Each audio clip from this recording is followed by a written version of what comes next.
эр эмийн ажлыг хийх үедээ зэрэг найдах юм бол 5 сарын дотор үхлийн ёр чимдэг 5 хоноод үхнэ. Цаглашгүй гэрэлт үеийн тэргүүн бурхан урлаач ухаан заяа нэг лекцийн үеэр хүн ямар үйлдэл хийх үедээ хурдан үхдэг талаар ярьсан бичлэг цахим хуудас тарж олонний дунд гайхшрал төрүүлээд байгаамаа. Уг бичлэг дээр тэрээр эр эмийн ажил хийх үедээ зэрэг найтайвал 5 хоноод үхэн, царайгаа толинд харахад зүүн нүд харагдахгүй байвал 7 хоногийн дотор үхэн, зүрхнээс багалзуур руу хатгуулбал сарын дараа үхэн гэх мэтээр тайлбарласан юм а. Эхлээд энэ яриаг хүргэе. Гар хөлийн төлөө ба төлөön зулаараа нэгэн зэрэг хатгуулбал 3 хоноод үхлийн ёр ирнэ. Өтгөн шигнэр бие засах найтайх, өтгөнөөр бие засах шийх найтайх нь 3 давхцах юм бол 1 жилийн дотор үхнэ. Хий гаргах найтайх 2 давхцуул бас муу адил үхлийн ёр ордог. Тэр хүн дээр янз бүрийн шин чимдэг гарч л байдаг.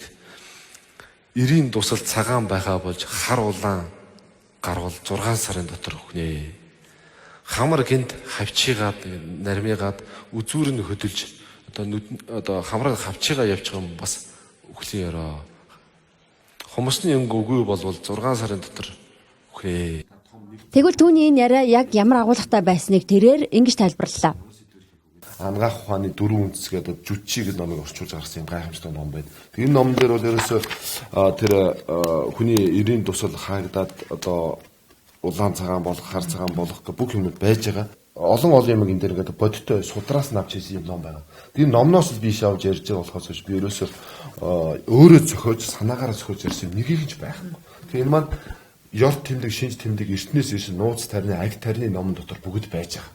Одоо бүгд ингээд сонирхолтой судалгааны дараа цаг бид тавьж үзүүлж болно. Тэгээ тэрэн дотор бол хүн нас барах юм уу бэртэж гэмтэх юм бол одоо заавал ёрт тэмдэг заавал илгээдэг. Одоо бид нэр зүүдэндээ хүртэл одоо тэмээ унж байна, шүд унж байна зүүдлэхэд хүн ойрын дутуугнаас нас бардаг шүү дээ. Тэгэхээр бид нүс энэ яасан муу ёртой зүүд орч байна. Энэ зүүдийг өстө болиулмаар байна. Надад энэ зүүд би оруулмааргүй байна гэж хүчлэж болохгүй.